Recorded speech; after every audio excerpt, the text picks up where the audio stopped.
Hey everyone, it's me Hamzain. You are watching H T reacts. Welcome back to the channel. कैसे हैं आप? सब ठीक ठाक हैं? तो आज जो वीडियो लेकर आए हैं उसका टाइटल है जनाब कि पता ही नहीं चला कब भारत ने हमें चारों तरफ से घेर लिया। वैसे मेरे ख्याल में पता तो चल गया था, जिस तरह से आप मामलात को हैंडल करती हैं हमेशा। तो अब तुम भोले बनने की कोशिश कर रहे हैं, मतलब इकनॉमिकली शायद चैलेंज किया था मोदी साहब ने, मुझे याद नहीं आ रहा अपने फर्स्ट टर्म में किया था या पता नहीं सेकंड टर्म में। लेकिन उन्होंने चैलेंज किया था कि हम दोनों मुल्क जो है सब गरीबी पे तवज्जो देते हैं, गुर्बत मिटाते हैं और देखते हैं सबसे पहले गरीबी कौन मिटाएगा। लेकिन भारत जो है वो गरीबी मिटाने पर लग गया, और हम जो थे वो हम कुछ भी नहीं कर रहे थे। हम हमेशा फजूल हरकत ही करते हैं। तो आइए देखते हैं, कोई इंटरव्यू होगा। स्टार्ट करते हैं। 3 2 1 एंड गो।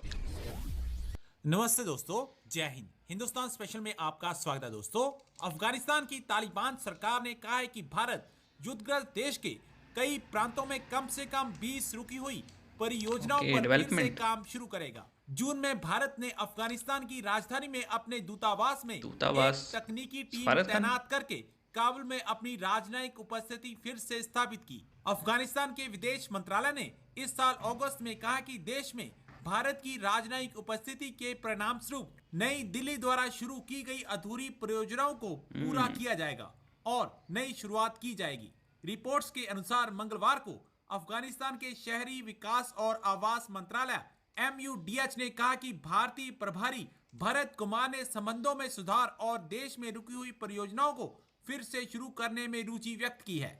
इससे अफगानिस्तान में रोजगार को भी बल मिलेगा। अब पाकिस्तान मीडिया तालिबान के भारत को अफगानिस्तान में स्वागत किए जाने पर परेशान दिखाई दे रहा है। इंडिया की भाई देखो, जो टेक्निकल जो टीम आपके और मुल्क में तालिबान डेवलपमेंट करेगा मिनिस्टर आप जो उसी को अर्बन बुलाएंगे ना। डेवलपमेंट और हाउसिंग के हैं, जो तबाही लाएगा अब्दुल्ला उसे तो नहीं नुमानी जो बुलाएंगे। हैं, उनकी मुलाकात हुई है और उसमें ये चीज़ें डिस्कस हुई हैं कि एक तो इंडिया जहाँ जहाँ इन्वेस्टमेंट फैसिलिटेट करेगा, करेंगे। अफ़गान जो है वो उनको जो है वो सपोर्ट करेंगे, सिक्योरिटी देंगे।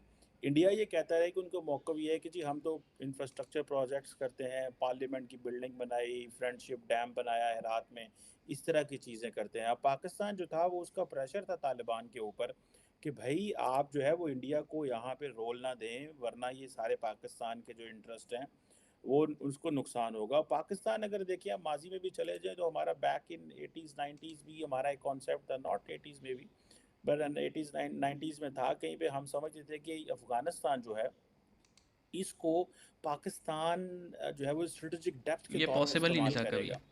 और स्ट्रेटेजिक डेप्थ ये है कि भाई कल-कलां को अगर इंडिया पाकिस्तान पे हमला कर देता है और पाकिस्तान को अगर न्यूक्लियर स्ट्राइक वापस करनी है इंडिया के ऊपर, तो हमें अगर जो हमारी सेकंड स्ट्राइक है, जो सेकंड स्ट्राइक कैपेबिलिटी है, वो मेंटेन रहेगी उससे।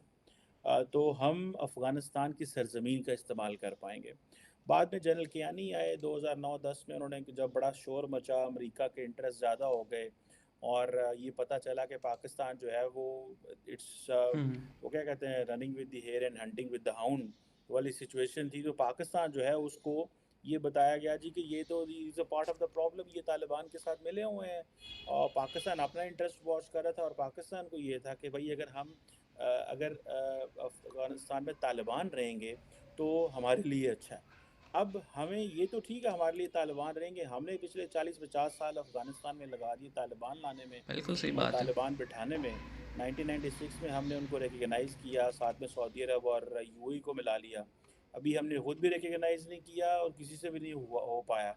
तो लेकिन इंडिया जो है वो कह रहा है जी हम तो यहाँ पे जो है वो 2019-20 में कुछ 37 एक प्रोजेक्ट किए थे, जो कि high impact community development project उसको वो कहता है। और साथ इंडियंस कहते हैं जी कि हमारे तो बड़े हिस्टोरिकल और इसमें सिविलाइजेशनल तो कोई शक ताल्लुकात नहीं हैं है, कोई गलत बात अफ़गानिस्तान तो की नहीं कह अवाम के रहे साथ। और हम बड़ी देर से जो है वो ह्यूमैनिटेरियन असिस्टेंस पे काम कर रहे हैं। अब सऊदी इंडियंस को उसको तालिबान को एक सीधा-सीधा पता है कि भई पाकिस्तान के पास तो पैसा ही कोई नहीं है। जब पाकिस्तान के पास पैसा नहीं है तो इन्होंने हमें क्या देना है? सो वो ज़ाहिर बात है वो भागे-भागे इंडिया के पास गए, उन्होंने दरवाज़ा खटखटाया, इंडिया पहले ही तैयार बैठा हुआ था। India was basically waiting and watching, wait and see की अप्रोच थी। उन्होंने कहा तालिबान क्या करते हैं? अब तालिबान ने देखिए पिछले 1 साल में अपनी पोज़ीशन क्लियर कर ली है। उन्होंने अपनी पोज़ीशन ये क्लियर की है कि उन्होंने पाकिस्तान की बाड़ें उखाड़ते हैं, वहाँ रोज़ाना कोई ना कोई हमले कर देते हैं पाकिस्तान के ऊपर। पाकिस्तान का फ़ॉरेन ऑफिस कहता है कि जी हमने अफ़गान तालिबान से क्रॉस बॉर्डर टेररिज्म के मसले उठाए हैं। हमने अपने मौलवी यहाँ से भेजे हैं जो कि तालिबान से मुज़ाकरात कर रहे हैं कि खुदा दा ना बंदे दे पुत्र बनो और हमारे वो साथ जो कहते हैं है वो हमने तो किया ही बदतमीज़ी नहीं है, ये बंद करो, पाकिस्तानी जो तालिबान हमारी है। बात मानो जो हम तुम्हें कहते हैं। हम कभी बॉर्डर बंद करते हैं, कभी चमन बंद करते हैं, कभी तोरखम बंद करते हैं, हम कभी कुछ करते हैं, लेकिन तालिबान हमारी कहीं पे भी सुनने को वो तैयार नहीं है। तालिबान अपनी उस बात पे जो है वो कायम है। अब अगर देखा जाए कि अफ़गानिस्तान जो है वो एक इस तरह की जिसे कहते हैं ना, मेरे एक दोस्त है वो हमेशा बात किया करते थे, वो कहते थे देयर इज़ हम डिस्कशंस होती थी कि व्हाट आर द ऑप्शंस, क्या ऑप्शन है, ये ऑप्शन है, वो कहते थे। वो कहता था दी ओनली हुँ। Option in Afghanistan is a bad option. So आपने जो भी करना है ना आपको you will get a reverse thing. अब अफगानिस्तान इस तरह की एक स्ट्रेटेजिक लैंडस्केप बना हुआ है कि जहाँ पे अभी रीजनल पार्ट्स जो हैं वो अपनी पावर हाँ, इस्टेब्लिश वो करने के स्टार्ट लिए हुई हुई है। कहा जा रहा है कि एक नई ग्रेट गेम जो है वो इस्टेब्लिश। ओके, तो वैसे तो हम कमर चीमा साहब के बहुत बड़े फ़ैन नहीं हैं, क्योंकि ये मैंने कई वीडियोस में कहा है कि जब ये पाकिस्तान में होते हैं तो तब ये सही बात कर रहे होते हैं इंडिया को लेकर, या इंडिया के जो भी स्टांस होते हैं। लेकिन जब ये इंडिया के इनको किसी न्यूज़ चैनल पे इनवाइट किया जाता है तो ये 180 डिग्री का शिफ्ट मार लेते हैं, और ये मतलब वो बातें करने लग जाते हैं जो टिपिकली पाकिस्तानी अवाम या पाकिस्तान के एंकर्स करते हैं। तो इस वजह से हमें थोड़ा इनसे इख्तलाफ रहता है। लेकिन एक बात इन्होंने बिल्कुल सही कही, वो ये कि पाकिस्तान हमेशा डबल गेम कर रहा था यूएस के साथ भी और तालिबान के साथ भी। और यूएस से पैसे लेता था कि तालिबान को मारो, तालिबान को ट्रेनिंग देता था कि यूएस को मारो। और ये जो हमने बीज बोए थे ना बेसिकली, नफ़रत के, तशद्दुद के, दहशतगर्दी के, टेररिज्म, और ये जो हमने बनाए थे हक्कानी नेटवर्क के थ्रू, और कई जो चमन, बलूचिस्तान, ये जो बॉर्डर के एरियाज़ हैं यहाँ पे हमने जो मदरसे और कैंप्स बना के इनको ट्रेनिंग दी थी, बेसिकली हमने जो बोया था वो हम काट रहे हैं। क्योंकि सब ने ये सोचा था कि जनाब जैसे ये रीजनल अफ़गान जो इलेक्टेड गवर्नमेंट है ये जाएगी, तालिबान आएंगे, हम इनडायरेक्टली इनको कंट्रोल करेंगे। ऐसा हुआ नहीं, और तालिबान अब डबल गेम कर रहे हैं। मतलब एक तरफ उन्होंने जो है ना अपनी अमारत को वो किया, जिसे कहते हैं मजबूत किया, अपनी हुकूमत बनाई, और 2-3 महीने तो कुछ नहीं किया, लेकिन अब आप देख लें उन्होंने लड़कियों की यूनिवर्सिटीज़ पे पाबंदी लगाई। पहले प्राइमरी पे पाबंदी लगाई, रिएक्शन देखा, कुछ नहीं आया। फिर उन्होंने मिडल, फिर उन्होंने हाई स्कूल, फिर कॉलेजेस, और अब उन्होंने यूनिवर्सिटीज़ पे ही औरतों की पाबंदी लगा दी, और अभी तक कोई रिएक्शन हमने नहीं देखा किसी भी बड़ी ताकत की तरफ से। उनको एक हौसला मिला। फिर पहले उन्होंने पाकिस्तान की बाढ़ उतारी, मतलब कुछ इलाकों पे जाके ना बाढ़ को तोड़ दिया। और वो है भी इस तरह का, आपको पता है, कटा फटा सा वो बॉर्डर है, जिग जैग सा बना हुआ है, समझ ही नहीं आती उस बॉर्डर की। तो वहाँ पे उन्होंने बाढ़ उतारी, कोई रिएक्शन देखा पाकिस्तान क्या करता है? अच्छा, इन्होंने जब बात उठाई उन्होंने कहा जी हमने थोड़ी उतारी है, हम तो आपको सपोर्ट करते हैं। पाकिस्तानी तालिबान जो बॉर्डर एरियाज़ में छुपे हुए हैं वो उतारते हैं, और ठंडे होके बैठ गए ये। और फिर उन्होंने असल गेम चलना स्टार्ट किया कि पाकिस्तान पे रोज़ अटैक भी करते हैं, और रिटेलिएशन होती है तो फिर कहते हैं जी हमने थोड़ी की है, तालिबान दूसरे वाले हैं।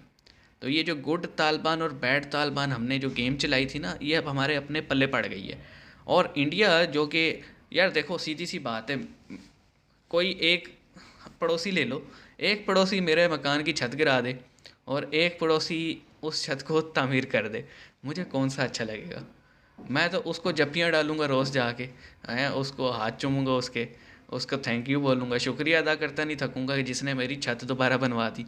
और जिसने गिराई होगी उसको तो मैं रोज़ लान तान करूँगा, और कभी अकेले में पकड़ा जाए तो फेंटी भी लगाऊँगा। तो पाकिस्तान के साथ यही हो रहा है। पाकिस्तान ने अफ़गानियों के मुल्क में जंग करवाई, उसको स्पॉन्सर करवाया।